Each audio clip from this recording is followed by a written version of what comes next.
Hello বন্ধুরা, তো আজকে চলে এলাম ইন্টারভিউ প্রাইমারি টিচার ইন্টারভিউর ৩য় ক্লাসে। এর আগে আমি তোমাদের ২টি ক্লাস দিয়েছিলাম। আজকে হচ্ছে তার ৩ নম্বর ক্লাস। এখানে যে সমস্ত কোয়েশ্চেনগুলা এবং তার উত্তর নিয়ে আলোচনা করব সেগুলি হলো, একজন আদর্শ শিক্ষকের গুণাবলী কী কী হতে পারে, বালা প্রজেক্ট কী, চাইল্ড ক্যাবিনেট কী, আনন্দ পরিসর বলতে কী বোঝায় এবং পোর্টফোলিও ব্যাপারটা কী। তো এই ৫টি বিষয় নিয়ে তোমাদের আলোচনা করব। এগুলার পুঙ্খানুপুঙ্খভাবে যতটা সহজে তোমাদের উত্তর দেওয়া যায় সেইগুলা আমি বিশ্লেষণ করব। তো প্রথমত আমি তোমাদের বলবো যে একজন আদর্শ শিক্ষকের গুণাবলী কী কী থাকা দরকার। দেখো, একজন আদর্শ শিক্ষককে অবশ্যই চরিত্রবান হতে হবে। তার পোশাক এবং তার যে আচার আচরণ সেটি কিন্তু অনেকটাই সচ্ছলতা থাকতে হবে তার মধ্যে। তার পোশাক আশাকের মধ্যে একটা আলাদা ভাবমূর্তি থাকবে, যেটা দেখে শিক্ষার্থীরা আকৃষ্ট হতে পারে এবং তারাও একজন শিক্ষকের সেই পোশাক দেখে তারা কিন্তু অনেক কিছু জানতে পারে, অনেক কিছু শিখতে পারে। তাহলে একজন আদর্শ শিক্ষকের মূলত কী কী গুণ থাকা দরকার। দেখো, সহিষ্ণু এবং ছাত্র দরদি হওয়া অবশ্যই প্রয়োজন। সহিষ্ণু মানে কি, ধৈর্যশীলতা এবং ছাত্র দরদি প্রবণতা অবশ্যই তার মধ্যে থাকতে হবে।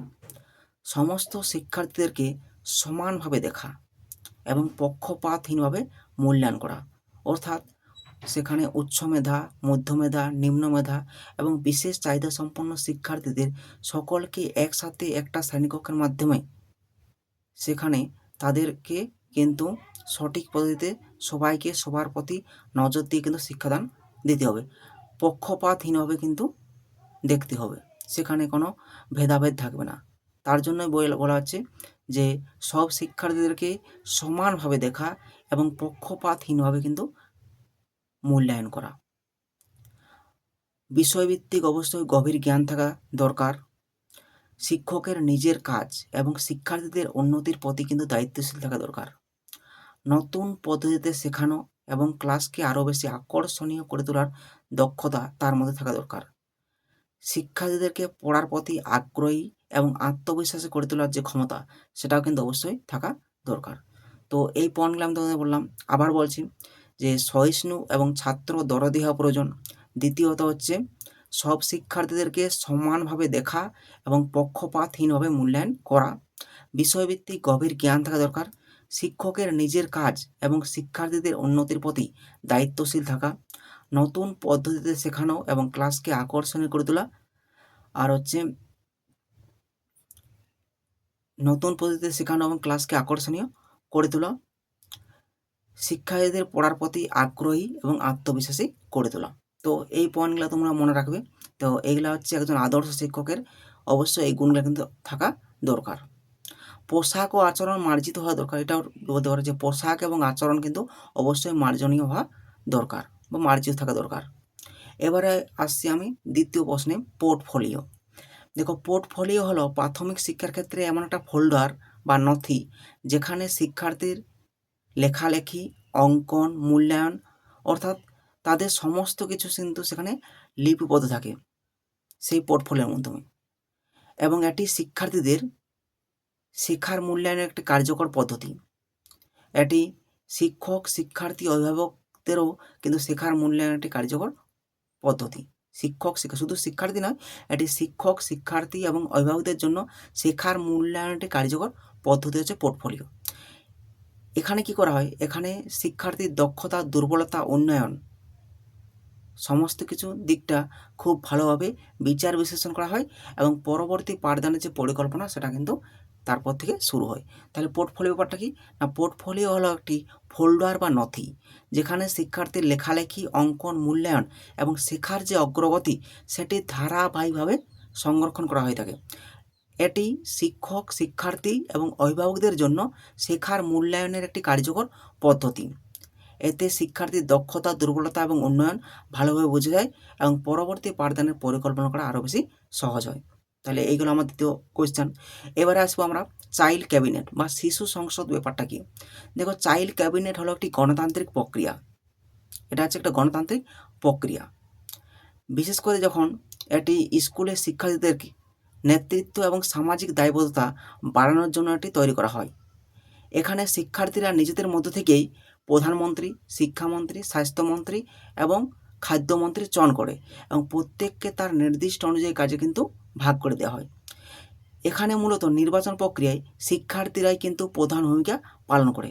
তারাই তাদের পছন্দ মতো নেতাদের বা লিডারকে নির্বাচন করে এবং শিক্ষক কেবলমাত্র এখানে দর্শকের ভূমিকা পালন করে বা নিষ্ক্রিয় ভূমিকা পালন করে। শুধুমাত্র প্রয়োজনে শিক্ষার্থীদেরকে কিছু সাহায্য করতে পারে। তাহলে কি বললাম যে শিক্ষার্থীরা এখানে তাদের পছন্দ মতো কিন্তু একজন যোগ্য লিডারকে প্রধানমন্ত্রী হিসাবে নির্বাচন করে এবং পাশাপাশি থাকে শিক্ষামন্ত্রী, স্বাস্থ্যমন্ত্রী, খাদ্যমন্ত্রী। এবার প্রত্যেকটি মন্ত্রীর অধীনে আবার 5 জন করে সদস্য থাকে। কজন করে? 5 জন করে সদস্য থাকে, যারা ওই মন্ত্রীদেরকে অর্থাৎ শিক্ষামন্ত্রী, খাদ্যমন্ত্রী, স্বাস্থ্যমন্ত্রীদেরকে কিন্তু সাহায্য করে থাকেন। এবার কার্যপ্রণালীতে কী করা হয় না, প্রধানমন্ত্রী সমস্ত মন্ত্রীকে তাদের নির্দিষ্ট অনুযায়ী কাজে ভাগ করে দেওয়া হয় এবং ওই মন্ত্রীরা তাদের দায়িত্ব এবং কর্তব্য সহকারে তাদের দায়িত্ব এবং কর্তব্য অনুযায়ী সেই সমস্ত কাজগুলো কিন্তু পালন করে। শেষে তারা একটা রিপোর্ট প্রধানমন্ত্রীর কাছে পেশ করে। প্রধানমন্ত্রী কী করে সমস্ত কাজের ফলাফল নিয়ে স্কুলের প্রধান শিক্ষককে সেটি প্রদান করে। তাহলে এবারে এটা যদি আমরা উদ্দেশ্য বলি যে চাইল্ড ক্যাবিনেটের উদ্দেশ্য কী না, চাইল্ড ক্যাবিনেটের মূল উদ্দেশ্য হলো শিক্ষার্থীদের মধ্যে সচেতনতার বিকাশ ঘটানো, শিক্ষার্থীর মধ্যে নেতৃত্ববোধ ও দায়িত্ববোধ গড়ে তোলা, এলা হতে পারে মূল্যবোধ এবং গণতন্ত্রের চর্চা করানো। মূল্যবোধ কী না, মূল্যবোধ হলো একটি মানসিক বিষয় যা মানুষের কাজের মধ্যে দিয়ে প্রকাশিত হয়। তাহলে মূল্যবোধ হচ্ছে একটা মানসিক বিষয় যা মানুষের কাজের মধ্যে দিয়ে প্রকাশিত হয়। সেই মূল্যবোধ এবং গণতন্ত্রের চর্চা করানো। এছাড়াও সামাজিক বিভিন্ন কাজে উৎসাহিত করা এবং সামাজিক বিভিন্ন কাজে উৎসাহিত করা এবং সহযোগিতা করা, সামাজিক বিভিন্ন কাজে উৎসাহিত করা এবং সহযোগিতা করা ও দায়বদ্ধতার রূপে কাজ করা। ঠিক আছে, তাহলে মূল উদ্দেশ্যের মধ্যে কী পড়ছে যে শিক্ষার্থীদের মধ্যে সচেতনতার বিকাশ ঘটানো, সামাজিক বিভিন্ন কাজে উৎসাহিত করা এবং দায়বদ্ধতা পালন করা, আর শিক্ষার্থীদের মধ্যে নেতৃত্ববোধ ও দায়িত্ববোধ গড়ে তোলা। শিক্ষার্থীদের মধ্যে কী হয়, নেতৃত্ববোধ ও দায়িত্ববোধ গড়ে তোলা, আর কি বললাম, মূল্যবোধ এবং গণতন্ত্রের চর্চা করানো। তাহলে এইগুলো আমাদের তৃতীয় অ্যান্সার, যেটা হচ্ছে চাইল্ড ক্যাবিনেট। এবারে আসবো আমরা বালা প্রজেক্ট। বালা প্রজেক্ট ব্যাপারটা কি, দেখো বালা হচ্ছে তার ফুল ফর্ম হচ্ছে বিল্ডিং অ্যাজ লার্নিং এইডস।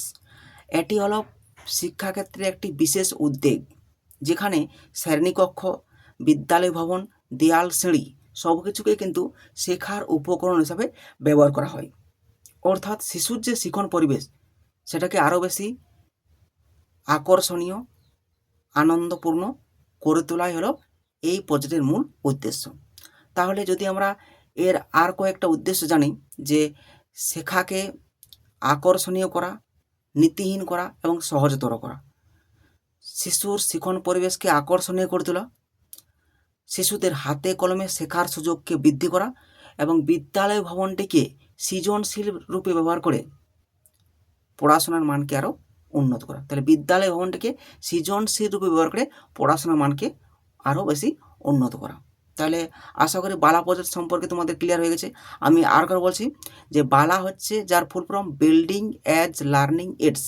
এটি হলো শিক্ষাক্ষেত্রে এমন একটি উদ্যোগ যেখানে শ্রেণীকক্ষ, বিদ্যালয় ভবন, দেয়াল, সিঁড়ি সব কিছুকে শেখার উপকরণ হিসাবে ব্যবহার করা হয়। অর্থাৎ শিশুর যে শিক্ষণ পরিবেশকে শিশুকেন্দ্রিক, আনন্দময় এবং আকর্ষণীয় করে তোলা হয়। এর মূল উদ্দেশ্য কি, শেখাকে আনন্দময়, নীতিহীন এবং সহজ করে তোলা। দ্বিতীয়ত হচ্ছে শিশুদের হাতে কলমে শেখার সুযোগ বাড়ানো, বিদ্যালয় ভবনটিকে সৃজনশীল রূপে ব্যবহার করে পড়াশোনার মানকে আরও বেশি উন্নত করা, আর হচ্ছে পড়াশোনার মানকে আরও বেশি উন্নত করা।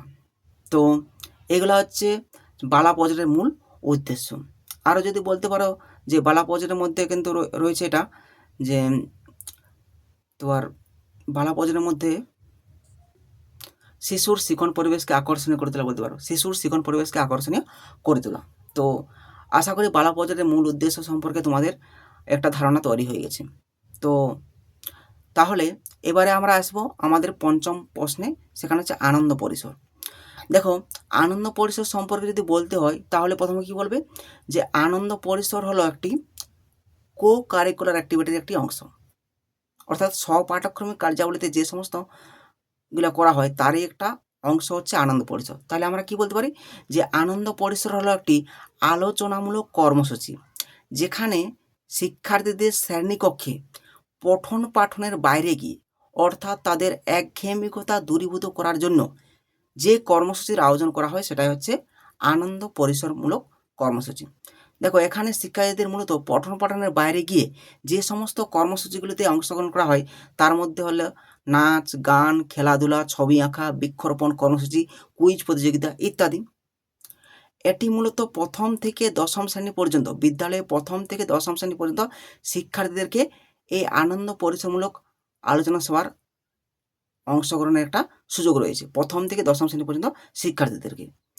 এবং এটি প্রত্যেক সপ্তাহে শনিবারের শেষের ক্লাসে এই আনন্দ পরিসরমূলক কর্মসূচির আয়োজন করা হয় প্রত্যেক সপ্তাহে শনিবারের শেষের ক্লাসে। 2023 সালে জানুয়ারিতে এই আনন্দ পরিসরমূলক কর্মসূচি প্রতিটি স্কুলে চালু করার কথা বলা হয়েছিল। 2023 সালে জানুয়ারিতে কিন্তু প্রথম বলা হয়েছিল পশ্চিমবঙ্গের প্রতিটি স্কুলে আনন্দ পরিসরমূলক কর্মসূচি এটা চালু করার কথা। তো এর যদি আমরা উদ্দেশ্য যাই তাহলে এর মূল উদ্দেশ্য কি? দেখো, শ্রেণীকক্ষে শিক্ষার্থীদের একঘেয়েমিকতা দূরীভূত করা। অবশ্যই শিক্ষার্থীদের একঘেয়েমিকতা দূরীভূত করা।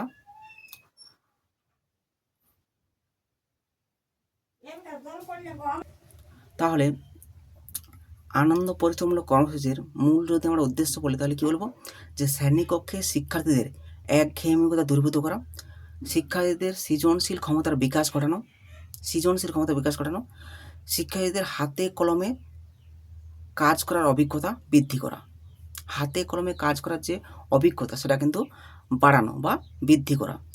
শিক্ষার্থীদের নিজেদের মধ্যে সমস্যা সমাধানে আরও বেশি দক্ষ করে তোলা। এবং শিক্ষক ও ছাত্রদের মধ্যে সম্পর্ক আরও বেশি দৃঢ় করা। তাহলে আনন্দ পরিসরমূলক কর্মসূচির মূল যে উদ্দেশ্য সেটা হচ্ছে শ্রেণীকক্ষে শিক্ষার্থীদের একঘেয়েমিকতা দূরীভূত করা, শিক্ষার্থীদের সৃজনশীল ক্ষমতার বিকাশ ঘটানো। দ্বিতীয়ত হচ্ছে শিক্ষার্থীদের মধ্যে নিজেদের মধ্যে সমস্যা সমাধানে আরও বেশি দক্ষ করে তোলা, শিক্ষার্থীদের হাতে কলমে কাজের সুযোগকে বাড়ানো, আর শিক্ষক ও ছাত্রের মধ্যে যে সম্পর্ক সেটা কিন্তু দীর্ঘ করা। তো বন্ধুরা, এই পর্যন্তই আমার ইন্টারভিউ ক্লাসের তৃতীয় যে পার্ট সেটা তোমাদের কেমন লাগলো সেটা অবশ্যই তোমরা আমাকে কমেন্ট করে জানাবে। পাশাপাশি যারা নতুন এসেছো আমার চ্যানেলতে তারা আমার চ্যানেলটিকে সাবস্ক্রাইব করে দিয়ে পাশে থাকা বেল আইকনটা ক্লিক করে দাও, যাতে এরকম নিত্য নতুন ভিডিও তোমাদের সামনে, তোমাদের কাছে সবার সামনে, তোমাদের সবার প্রথমে যাতে তোমাদের কাছে চলে আসে তার জন্য আমার চ্যানেলটিকে সাবস্ক্রাইব করে আমার পাশে থাকো এবং এই ভিডিওকে তোমরা লাইক করে দিয়ে আমার পাশে থাকো। এবং পরবর্তীতে আমি ইন্টারভিউ পর্বের যে চতুর্থ ক্লাস সেটাও খুব শীঘ্র নিয়ে আসছি, সেখানেও কয়েকটা প্রশ্ন নিয়ে আমি তোমাদের সাথে আলোচনা করব। তো আজ এই পর্যন্তই।